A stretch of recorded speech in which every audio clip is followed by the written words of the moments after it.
अस्सलाम वालेकुम। मां नायब सदर फीमेल पेटियल सिंध। मुझे अर्ज़ है त तमाम उस्तादन सां त तव्हां सभु हिन ॻाल्हि जेके सरदार शाह वज़ीर तालीम जेके असांजो तालीम जो अॻवान थियो आहे आदा हज़रत जेको असांजो अॻवान थियो आहे हुन जे लाइ ॻाल्हायो छो न था, छो नथा निकिरो ऐं इन ते एहतिजाज छो न आहिनि।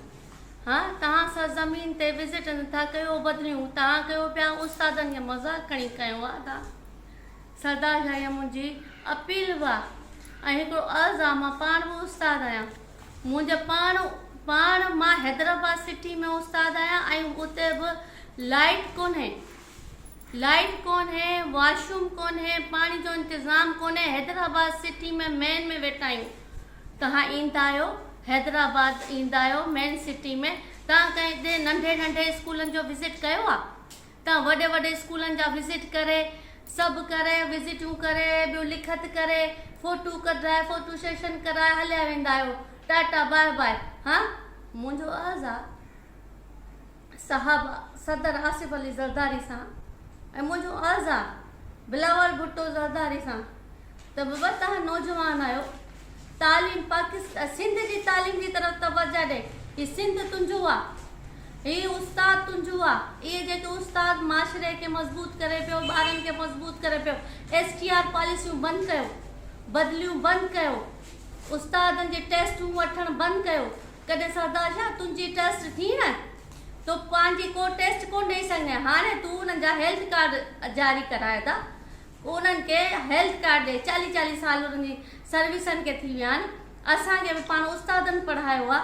अॼु इंजीनियर डॉक्टर ऐं जेके डिपार्टमेंट में तूं पाण जिते वेठो आहीं, तूं प्राइवेट स्कूल में त कोन पढ़िया हूंदा जेतिरी उमिरि आहे तुंहिंजी। त महिरबानी कर कुझु उस्तादनि जो तुंहिंजो पंहिंजे उस्ताद जो वास्तो जंहिं तोखे पढ़ायो आहे एतिराम कर, उस्तादनि जो एतिराम कर। ऐं ॿियो नौजवान आहे अदा बिलावल भुट्टो ज़रदारी, वॾो नालो अथई। असांजी बीबी शहीद जेके उस्तादनि जो वॾो एतिराम कयो हुन, सिंध जे उस्तादनि जो वॾो एतिराम कयो, हुनजो वॾो वोट बैंक हो।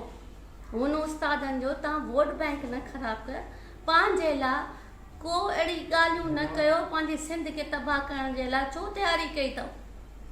को हेल्थ कार्ड जारी कयो। उस्ताद बीमार हूंदो आहे त तव्हां को पुछाणो कोन्हे। उस्ताद बीमार आहे को हाल में आहे, तव्हां 1 लख पघार या कंहिंखे 50,000 60,000 पघार ॾेई त छा था सम्झो? तव्हां 60 किलोमीटर परे वेंदो, 60 किलोमीटर परे वञी तव्हांजा सभु कम ॿार पढ़ाईंदो ऐं जिते स्कूल जी इमारतूं खस्ता हालत में लॻियूं पियूं आहिनि। सरज़मीन विज़िट कयो। मां चवां थी पाण बिलावल सरज़मीन विज़िट करे, नौजवान सरज़मीन विज़िट करे ऐं जहिड़े स्कूल जी तव्हां अलॉटमेंट कयो था हुते सरज़मीन ते स्कूल आहिनि। हाँ, हुते ॿार वण जे हेठि पढ़े पियो। तव्हांजा अलॉट थियल स्कूल किथे आहिनि? हाँ, हैदराबाद में या कराची में तव्हांजा चंद स्कूल आहिनि जंहिंमें ग्राउंड आहे, ॿार खेॾंदा आहिनि। अरे उहो ग्राउंड उहे स्कूल किथे विया जेके भुट्टो साहिब क़ाइमु कया हुआ? हाँ, जेके असांखे साहब भुट्टो साहिब ॾिना हुआ उहे स्कूल किथे आहिनि जंहिंमें असां पढ़ियासीं? वॾा ग्राउंड हूंदा हुआ, मिसाली स्कूल हूंदा, उहे स्कूल किथे आहिनि? मां पुछां थी सरदार शाह तो सभु स्कूल बंदि कराया, उहे स्कूल किथे आहिनि? STR पॉलिसियूं, कॾहिं टेस्टूं, कॾहिं IBA, कॾहिं बायोमेट्रिक। तो ख़बर आहे 50,000 तुंहिंजे सिंध सेक्रेटेरिएट में वेठा माण्हू 50,000 फीमेल असांजूं रुलियूं पियूं बायोमेट्रिक जे सिलसिले में किथे वयूं आहिनि। ऐं मां पाण 50,000 भरिया आहिनि। मुंहिंजी बायोमेट्रिक चेंज कई वई ऐं मां पाण 50,000 घुर कई हुई। मां भरिया 50,000। छो? मां पेटियल जो मरकज़ी नायब सदर फीमेल, मां छो न तुंहिंजे ख़िलाफ़ एहतिजाज कयो? हिकिड़ो उस्ताद ख़ामोश आहे, उनको ख़ामोश रहण ॾे। हू सभु पढ़ाइणु ईंदो आहे, एहतिजाज ते न ला, न त असां सभु बसरे एहतिजाज थी वेंदासीं।